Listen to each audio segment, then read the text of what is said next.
being out here. I mean, listen.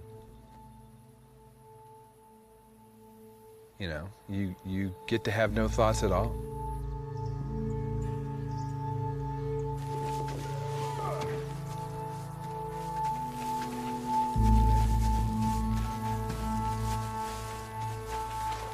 Each one of our stories are almost similar. How we isolated ourselves, our family, everything else.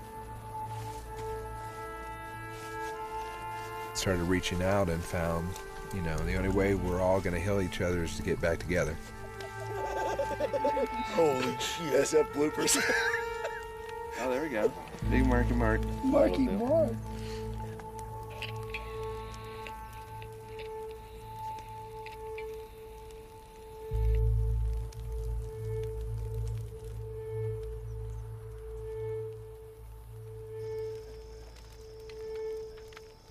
I'm up here somewhere. That's me right there. You know, in Special Forces, you have a team, and a team is 12 men.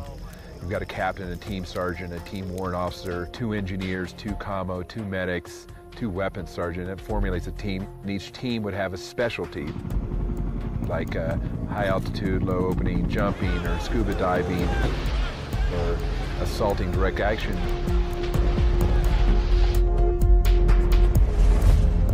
I was the greatest tactician for direct action that there was. Back then, I thought I was on top of the world. In the back. Yeah. Yes. General, thanks. Again, on Special Forces, can you give us a sense of how the size and scope of their mission will expand over the next month, from classic liaison with Northern Alliance groups and reconnaissance to more direct action, shoot 'em up, ambush type of situations? A short answer, and that is that one should not assume that there has not been strategic reconnaissance and direct action activity. You would not expect me to tell you exactly what they're doing.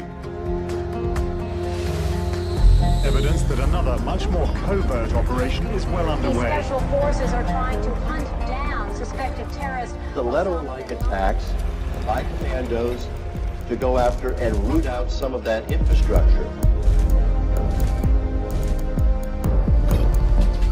The mission statement was to kill or capture senior Al-Qaeda and Taliban leadership. Stop.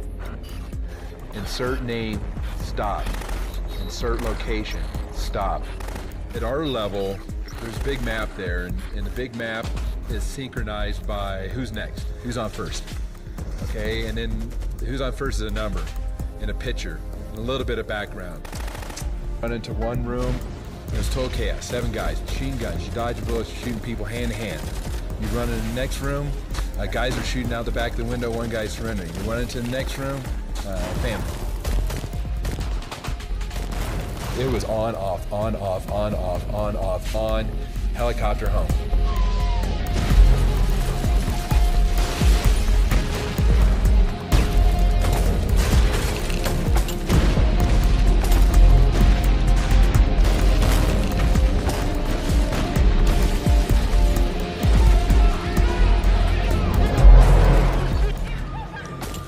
When I was a kid, I was forced to read Homer's Odyssey, you know, about a warrior king trying to come home and the family going through a situation. You never really understand it because you don't have the maturity now. You know, you're trying to find, you know, the subtleties and calmness of life. That right now is more valuable than $1 million in the bank.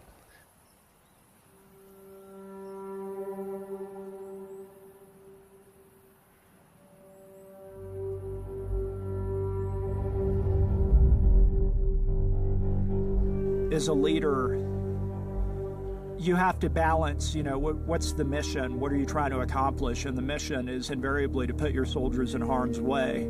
So I think as a soldier, there's a part of you that as an individual, you want to see it, to understand it, to be tested by it. But then as a leader, you're so terrified of the thought of making bad decisions that get your soldiers killed. You need a very strong team leader. Hammering was outstanding.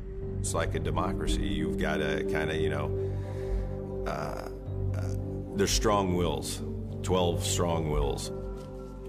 You're stuck with this bunch of guys.